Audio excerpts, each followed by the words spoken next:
ಈ ಮನಾಫ್ನ ಕತೆ ಇನ್ನೊಂದಿದೆ. ಇನ್ನು ಸಿಕ್ಕಾಪಟ್ಟೆ ಏನು ಫುಲ್ಲು ಜೋಶಲ್ಲೆಲ್ಲ ಮಾತನಾಡ್ತಾರೆ. ಆಮೇಲೆ ಈ ಕಣ್ಣೀರು ಹಾಕೊಂಡೇನೋ ಒಂದು ಆಡಿಯೋ ಆಚೆ ಬರ್ತಾ ಇದೆ ಅಂತೆ. ಸೊ ಈ ಬೆನ್ನಲ್ಲಿ ಈಗ ವರಸೆಯನ್ನ ಯೂಟ್ಯೂಬರ್ ಮನಾಫ್ ಬದಲಿಸಿದ್ನಂತೆ.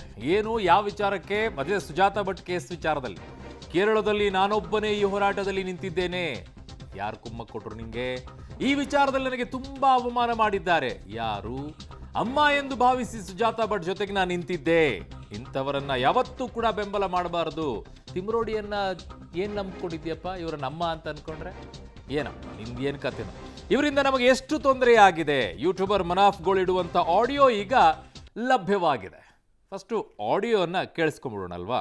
ನೋಡೋಣ. ನಾನು ಒಬ್ಬನೇ ಕೇರಳದಲ್ಲಿ ಈ ಹೋರಾಟದಲ್ಲಿ ನಿಲ್ತಾ ಇರೋದು. ನನಗೆ ಎಷ್ಟು ಜನ ಇವತ್ತು ಈ ಒಂದು ಇನ್ಸಲ್ಟು ಮತ್ತೆ ಏನೇನ್ ಮಾಡಕ್ಕಾಗತ್ತೆ ಅದೆಲ್ಲ ಮಾಡ್ಬಿಟ್ಟಿದ್ದಾರೆ. ಇಂಥ ಅಮ್ಮನಿಗೆ ನಾವು ನಮ್ಮ ಅಮ್ಮ ಅಂತೇಳಿ, ಸ್ವಂತ ಅಮ್ಮ ಅಂತೇಳಿ ತಿಳ್ಕೊಂಡು ಇವ್ರ ಜೊತೆ ನಿಂತಿದ್ದು. ಆದ್ರೆ ಇವರು ಒಂದೊಂದು ಟೈಮ್ ಒಂದೊಂದು ಹೇಳಿ ನಮಗೆ ಎಷ್ಟು ಟೆನ್ಷನ್ ಆಗ್ತಾ ಇದೆ ಗೊತ್ತಾ? ಬೇಜಾರಾಗ್ತಾ ಇದೆ. ಇವರಿಗೆ ಎಂಟರ್ಟೈನ್ ಮಾಡಬಾರ್ದು. ಇಂಥ ಲೇಡಿಗೆ ನಾವು ಜಾಸ್ತಿ ಇದು ಕೊಡಬಾರ್ದು, ಇಂಪಾರ್ಟೆಂಟ್ ಕೊಡಬಾರ್ದು, ಬಿಡ್ಬೇಕು. ಇವ್ರಕ್ಕಿಂತ ನಮಗೆ ಎಷ್ಟು ತೊಂದರೆ ಆಗ್ತಾ ಇದೆ ಗೊತ್ತಾ? ಬೇಜಾರಾಗಿ ಮಾತಾಡ್ತಾ ಇರೋದು. ಇವರಿಂದ ಅಷ್ಟು ಇನ್ಸಲ್ಟ್ ನಮಗೆ ಬರ್ತಾ ಇದೆ. ಇದೊಂದು ಕ್ರೆಡಿಬಿಲಿಟಿ ಇತ್ತು, ಅದು ಹೋಗ್ಬಿಟ್ಟಿದೆ. ನಾನು ಒಬ್ಬನೇ ಕೇರಳದಲ್ಲಿ ಈ ಹೋರಾಟದಲ್ಲಿ ನಿಲ್ತಾ ಇರೋದು. ನನಗೆ ಎಷ್ಟು ಜನ ಇವತ್ತು ಈ ಒಂದು ಇನ್ಸಲ್ಟು ಮತ್ತೆ ಏನೇನ್ ಮಾಡಕ್ಕಾಗತ್ತೆ ಅದೆಲ್ಲ ಮಾಡ್ಬಿಟ್ಟಿದ್ದಾರೆ. ಇಂಥ ಅಮ್ಮನಿಗೆ ನಾವು ನಮ್ಮ ಅಮ್ಮ ಅಂತೇಳಿ, ಸ್ವಂತ ಅಮ್ಮ ಅಂತೇಳಿ ತಿಳ್ಕೊಂಡು ಇವ್ರ ಜೊತೆ ನಿಂತಿದ್ದು. ಆದ್ರೆ ಇವರು ಒಂದೊಂದು ಟೈಮ್ ಒಂದೊಂದು ಹೇಳಿ ನಮಗೆ ಎಷ್ಟು ಟೆನ್ಷನ್ ಆಗ್ತಾ ಇದೆ ಗೊತ್ತಾ? ಬೇಜಾರಾಗ್ತಾ ಇದೆ. ಇವರಿಗೆ ಎಂಟರ್ಟೈನ್ ಮಾಡಬಾರ್ದು. ಇಂಥ ಲೇಡಿಗೆ ನಾವು ಜಾಸ್ತಿ ಇದು ಕೊಡಬಾರ್ದು, ಇಂಪಾರ್ಟೆಂಟ್ ಕೊಡಬಾರ್ದು, ಬಿಡ್ಬೇಕು. ಇವ್ರಕ್ಕಿಂತ ನಮಗೆ ಎಷ್ಟು ತೊಂದರೆ ಆಗ್ತಾ ಇದೆ ಗೊತ್ತಾ? ಬೇಜಾರಾಗಿ ಮಾತಾಡ್ತಾ ಇರೋದು. ಇವರಿಂದ ಅಷ್ಟು ಇನ್ಸಲ್ಟ್ ನಮಗೆ ಬರ್ತಾ ಇದೆ. ಇದೊಂದು ಕ್ರೆಡಿಬಿಲಿಟಿ ಇತ್ತು, ಅದು ಹೋಗ್ಬಿಟ್ಟಿದೆ.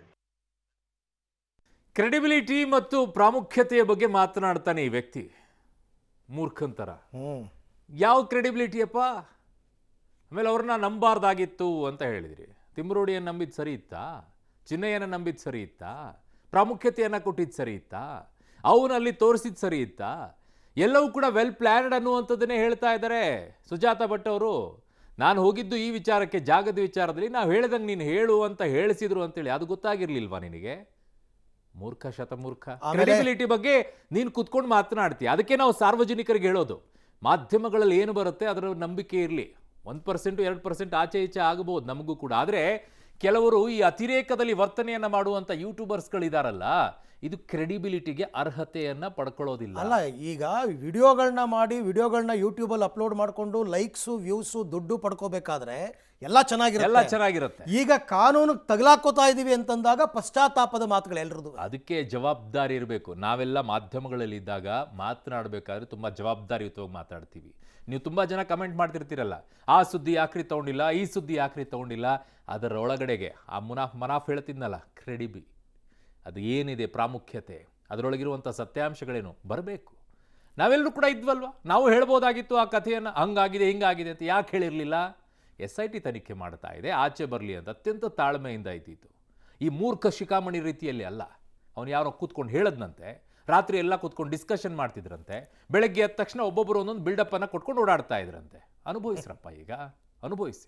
ಎಲ್ಲ ನಿಮ್ಮ ಚಾನಲ್ಗಳನ್ನು ಮೊದಲು ಯೂಟ್ಯೂಬ್ ಚಾನಲ್ ಬಂದ್ ಮಾಡಿಸ್ಬೇಕು. ಅವಾಗ ಬುದ್ಧಿ ಬರುತ್ತೆ ನಿಮಗೆ, ಗೊತ್ತಾಗತ್ತೆ ಅವಾಗ.